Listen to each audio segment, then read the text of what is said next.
Yeah, put one in the tunnel.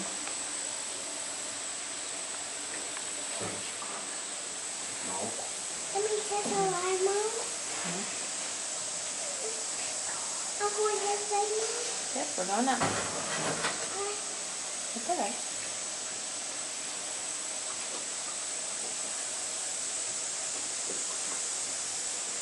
Spook Cave originated as a 6-inch hole in the side of this bluff. People who lived around here called it Spook Hole because they could hear spooky noises coming from inside the hole, but they didn't know what was making spooky noises. So around October 1953, a man by the name of Gerald Milky asked landowners if he could come in and dynamite back to see what was making the spooky noises, and they said that he could. So he dynamited back about 60 feet before he found a natural crawl space, which led him into the actual cave. Milky ended up exploring the cave for about 2 years before he opened it to the public on Labor Day of 1955, and while he was exploring the cave, he also discovered what was making the spooky noises, and it turns out it was just some water running over some fallen rocks and ledges, so it wasn't all that spooky. And as we enter the cave, please watch your heads because the first 100 feet is quite low. It's easier if you lean towards me. And throughout the cave tour, please keep your hands inside the boat at all times. And please do not touch anything because we do have some formations trying to grow in here and we don't want your fingers to get pinched. Okay, Bella. Dark, Mom. Oh, it's so this dark. Isn't that cool? That does come. Just look at the waves. See, isn't that cool? The boat rolling in the road. Yeah. Coming up off to your right, you'll see a green spotlight. This spotlight will show you where Milky first entered the cave through the natural crawl space. When Milky first entered the cave, he only had an inner tube around his waist and a flashlight on his helmet. The inner tube was there because he didn't know how deep the water would be. But when he realized that he could walk in it, he used the inner tube to transport tools in and out of the cave.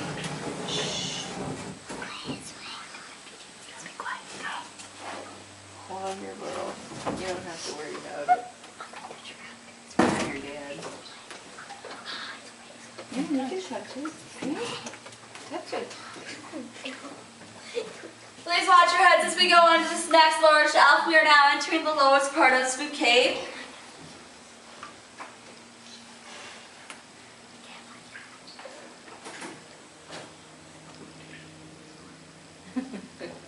We took the first 100 feet, Abby.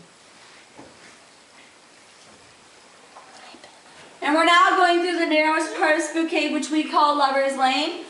We call it that because you either learn to love your neighbor or you learn to love the wall. Okay. That's my I hand. was on the You wall. I Oh, was next to my dad.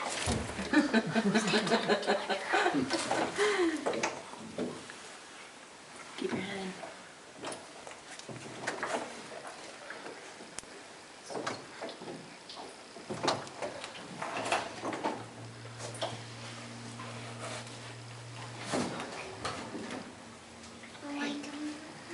You okay? Okay, watch out for the water.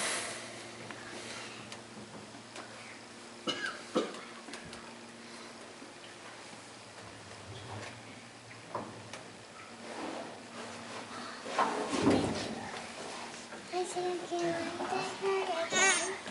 Okay. Isn't this cool? Okay, look up. We're now in the largest room inside Spook Cave. It's about 110 feet long and about 45 feet high. It is also the only room with a mud and rock wall inside of it. And this wall right over here is made up of Galena limestone. Limestone is formed when exoskeletons of sea creatures is pressed together over a long period of time. And we'll be seeing Galena limestone all throughout the cave tour as well. And down here is another crawl space Milky used. Milky used this crawl space in this room because this room was filled up to these electrical wires with mud and rock. And on top of that, there's additional 6 inches of water there as well. And you can touch the Galena limestone or the mud rock wall if you would like. It's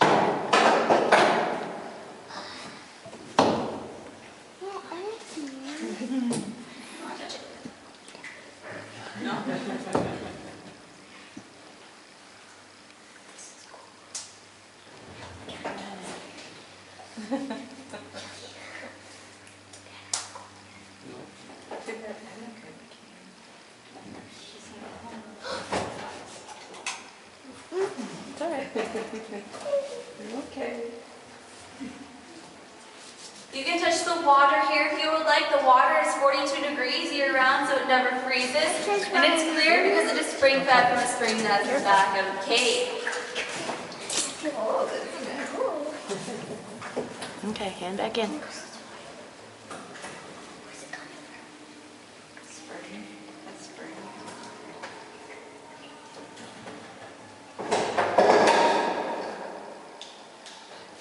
This wall right over here is called the closed dome wall. We call it that because of all the minerals that are seen flowing down from it. White is calcite, brown is iron oxide, and black is manganese. And down here on the side of the bank there are some handles. These handles are there for your own protection. They're there in case they do happen to capsize this boat or you fall out like has happened in the past. And I recommend you pull yourself quickly onto the bank before one of our 3 crocodiles can get to you. And if you are definitely afraid of crocodiles, this green light over here will show you your nearest emergency exit. And I'm just asking you to take that at your convenience.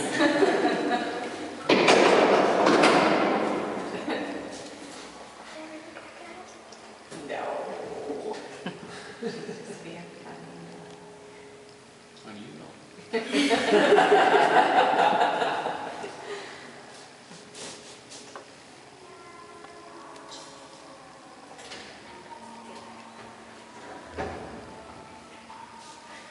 Above us right here is what we call a chimney. If you were to look down on a chimney from the surface, it would be called a sinkhole. It twists and turns so no sunlight can get through it, only air and moisture. So it acts like a ventilation system in a way for the cave. And we're now about 90 feet below the bluff. And this blue light right here will show you the first of what we'll see of Spook Cave's lifeline. But I'll explain what a lifeline is and more later on inside the tour though, because we are now coming up on Spook Cave's wishing well. The money inside Spook Cave's wishing well is donated to camps all around Iowa, like Camp Sunnyside and Camp Courageous. The formations that you see around Spook Cave's wishing well are stalactites and stalagmites, so you can touch one if you would like. They were placed there after the exploration of the cave for decoration when they were blown off.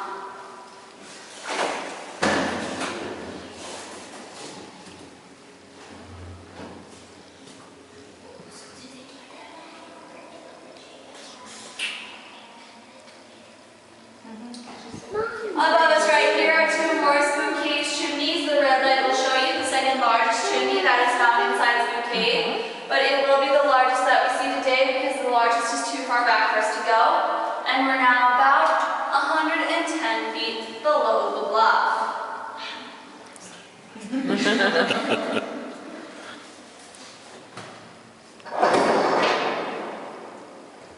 Now, we have had one accident since the opening of Spook Cave.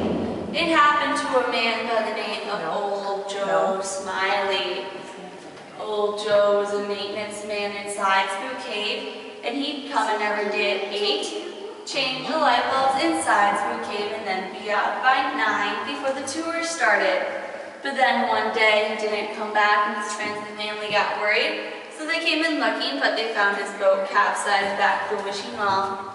But they still continued to look for Old Joe, though, until they found spooky scratch marks, creepy handprints, and more spooky scratch marks.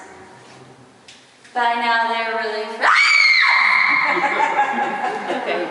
and that's all that's left. It's okay. Of Old Joe Smiley. You okay? Yeah. It's all right.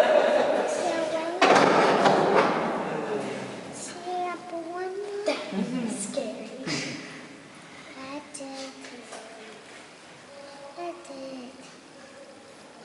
They're cold? Here, give her a blankie.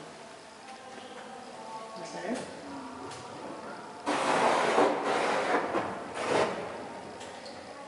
Above us right here is what we call a lifeline. A lifeline is very important to caves because it can tell speleologists, people who study caves, how old a cave is.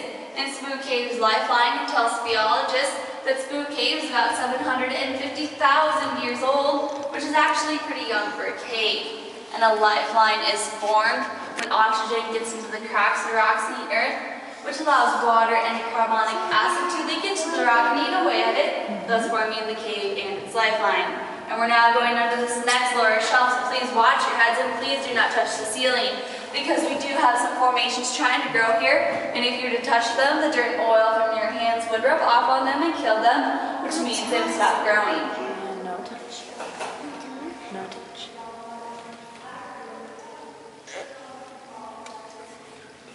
It's dark, Mama. I know it's dark. It's okay.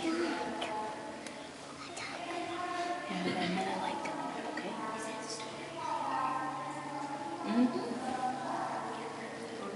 Do you enjoy this person? Keep your head down.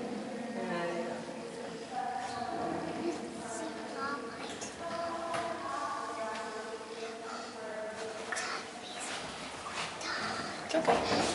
Please, Mom.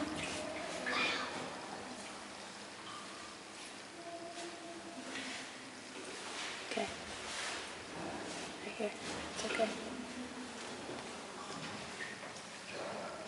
Keep your head down. Yeah, right here.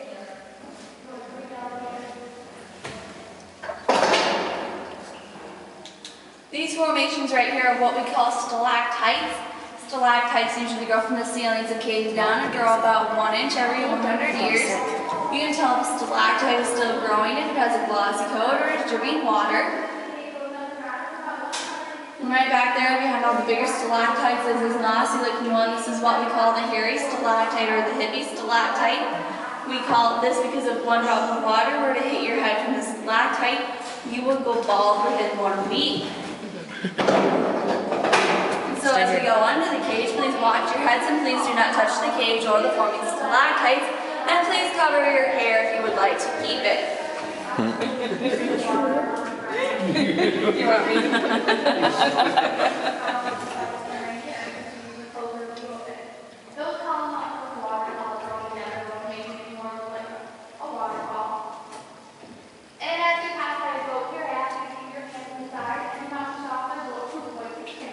As we pass by this next boat up ahead, please keep all hands inside and do not push off their boat because we want to avoid pinched fingers. Okay. He started before 1950, like I said, and in 2 years,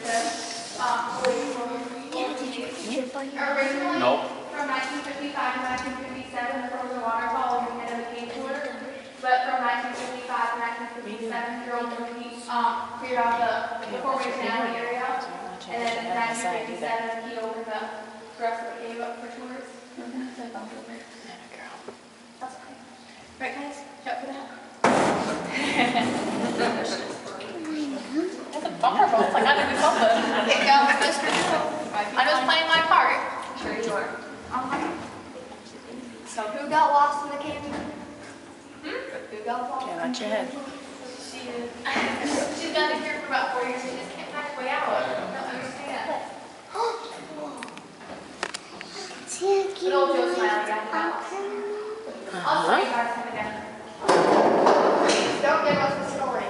Stay right here. Above us right here is what we call, this is the largest formation inside of the cave. We call it the frozen waterfall because of all the formations that are seen growing down from it.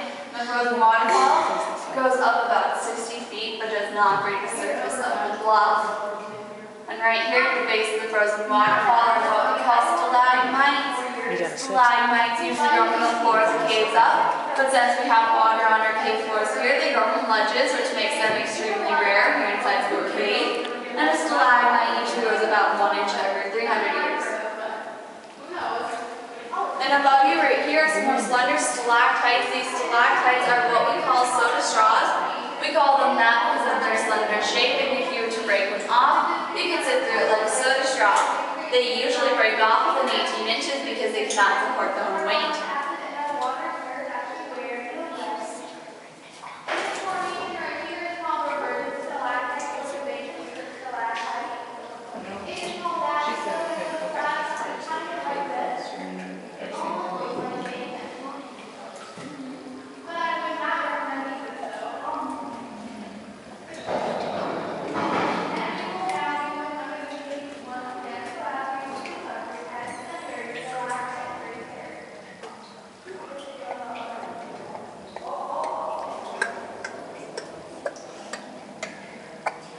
If you look above us here, you'll be able to see Formation Alley. We call this Formation Alley because of all the formations that are seen growing down in this part of Spook Cave.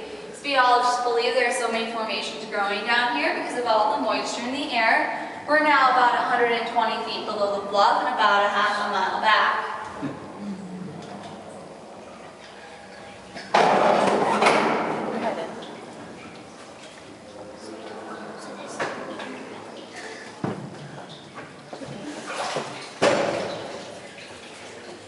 That stalactite right up there is the largest stalactite inside Spook Cave. It's about 27 inches long, which means it's about 2,700 years old. And this will be the room that we are turning around in. We will be turning around in that blown out part of the cave right over there.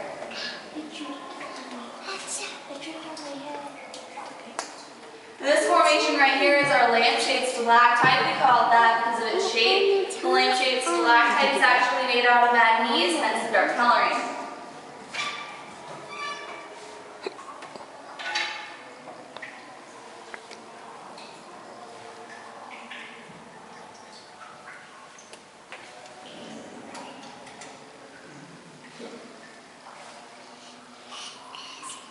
Behind me is a painting called The Rock of Ages. It was painted by Milky's good friend Mrs. Lovig and placed there 2 years after the opening of Spook Cave.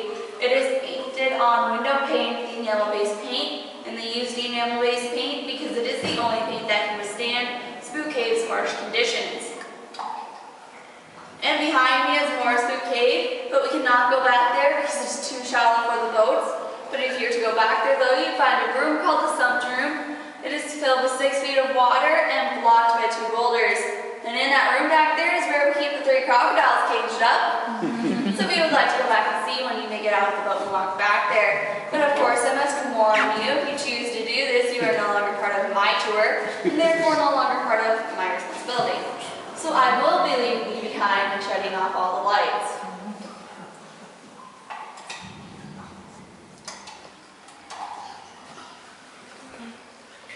Okay, I will now be turning around the boat, so people in the back, please watch your heads.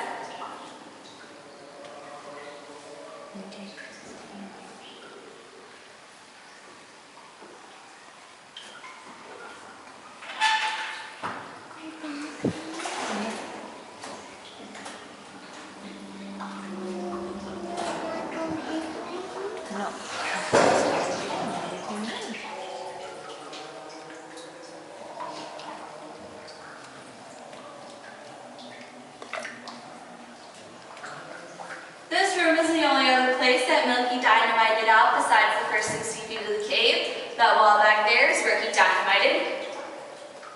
And as you can tell by the holes in this wall that I am using to help turn us around, you can also tell that he wanted to dynamite out that wall as well. But then when he realized that he had enough room to turn around his boats, he did not. So what we've been passing through has been the natural passageway of the cave so far. It's just the other boats. They meant no joke.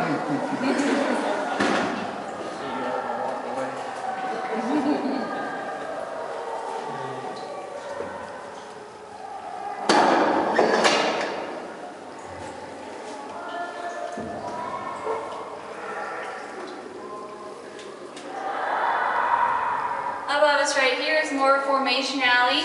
And if you look here, you may be able to spot a few of the bats that live inside Spook Cave. These bats grow to be about 2 inches long, with a wingspan of 6 inches, and usually have about 1 baby each year. But if you cannot find any, then they've gone to the southern part of the state already to have and raise their babies, but they'll be back about mid-September, early October to hibernate inside Spook Cave. And we also have frogs and salamanders that live inside the cave, besides the bats and crocodiles.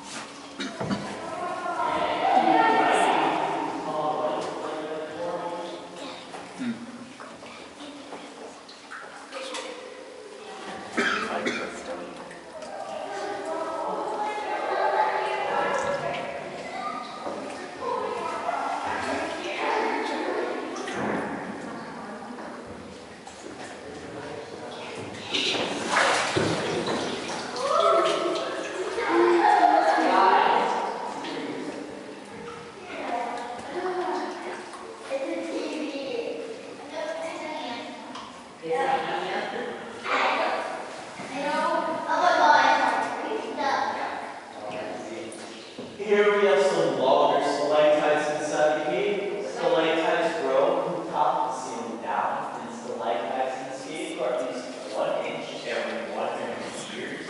And we have this cave where these stalactites, and we do not like anybody touching them. If you do, the oil in your hands can dry out and they later die. And how we know the stalactite is black or not is that it has a frostiness on it and also water dripping on the bottom of it.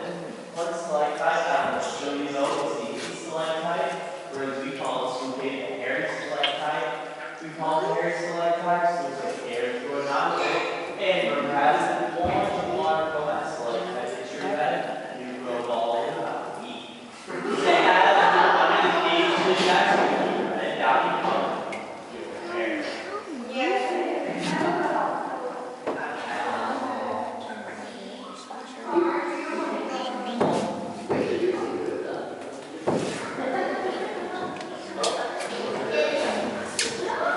As this next boat passes by, please keep all hands inside the boat and do not push off this next boat because we want to avoid pinched fingers.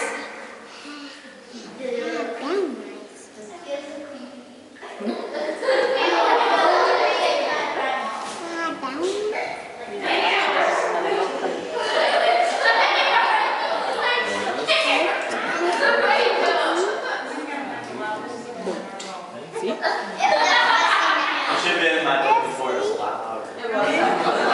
It was a lot, just like six Just six girls, like teenage girls that just talk, like shut up. Ugh,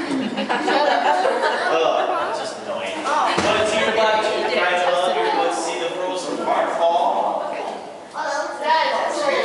The frozen waterfall is 60 feet tall and made out of columns, so are stalactites and stalagmites that form together. And we are now 120 feet below the surface. Underneath the frozen waterfall, we have stalagmite. Stalagmites grow from the bottom of the floor up, and stalagmites in this cave grow at least 1 inch every 300 years. They're growing on the side of the cave though, so we do have the water on the ground. So we do not have a lot of stalagmites in this cave. Above the stalagmite, we have this black rock called chert. It comes from this area long ago. Used chert to make arrowheads, and the scale of 1 is that 1 is 10 the strongest. Chert 7, 1, so the 3 is out to be 10. Above us here, we have soda straw stalactites. They are hollow on the inside, just like soda straw. This formation right here is what we call a jaw stalactite. We call it this because it looks like teeth is growing out from it. It is actually made out of calcite, a very common mineral found here inside Spook Cave. But it's also a very weak mineral, so it's actually shrinking in size rather than growing. And right behind it is what we call a ribbon shaped stalactite or a bacon shaped stalactite. We call it this because if you were to put a flashlight behind one of them,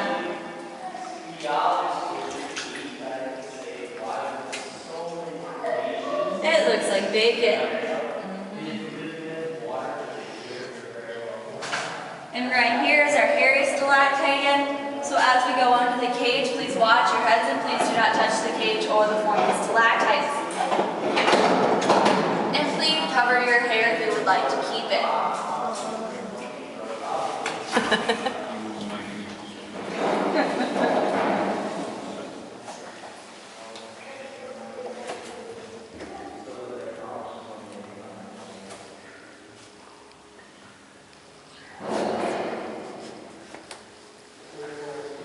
Okay, we're now going through another low part in the cave, so please watch your heads and please do not touch the ceiling.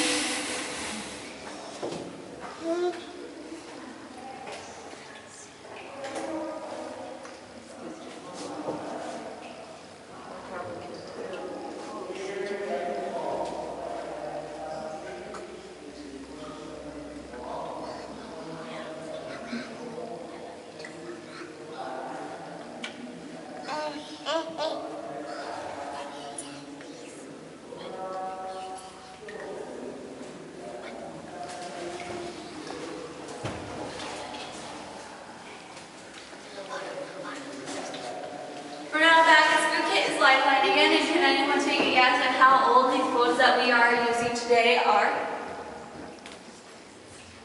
No guesses? Well, these boats are 57 years old. They are the same age as how long the cave tours have been going on since 1955. Milky had bought these boats to use for his tours, and he has ordered them specially made so they would be able to handle the cave. And he had ordered 7 original boats, so when he ordered, and we do still use all 7 of these boats today. In fact, we're actually boat number 1 today. And with these 7 boats, we can fit up to 5 of these boats in the cave at a time.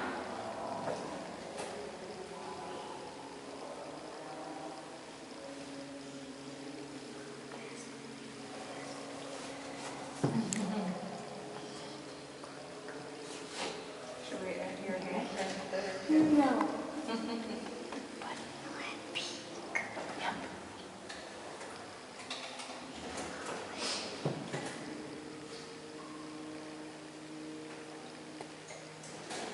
We're now back at Spook Cave's wishing well again, and if you made a wish inside of the wishing well, it is guaranteed to come true within 2 weeks. Otherwise, you can come back to the wishing well and get your money from it. But of course, you must come back under our conditions, though. You must come back after hours, which means you'll have no boats, no guide, and no lights. And if you do not grab the correct change out of the wishing well that you threw into it, the gate out front will close, while the one in the back closes and crocodiles will open.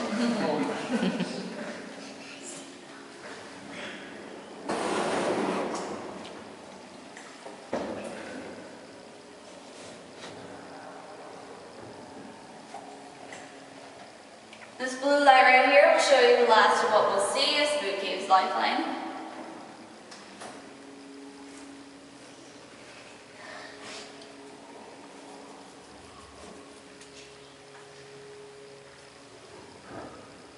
And above us right here is Spook Cave's first chimney again, and we are now about 90 feet below the bluff.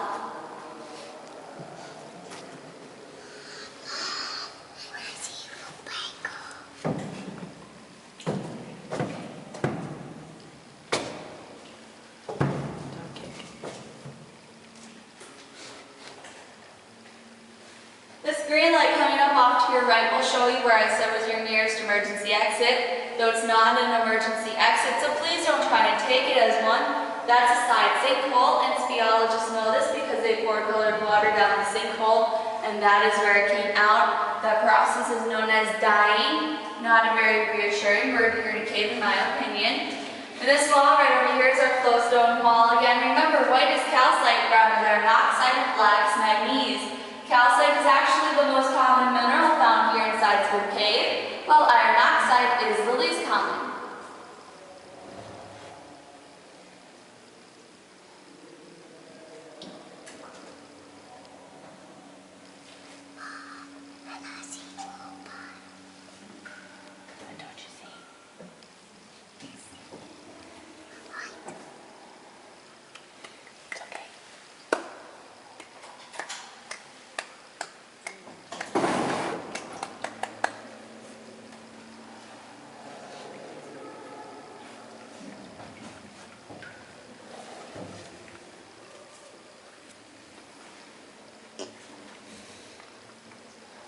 We're now going through the largest room in the cave again, and while we're in this room, if you need to push off of the Galena limestone wall,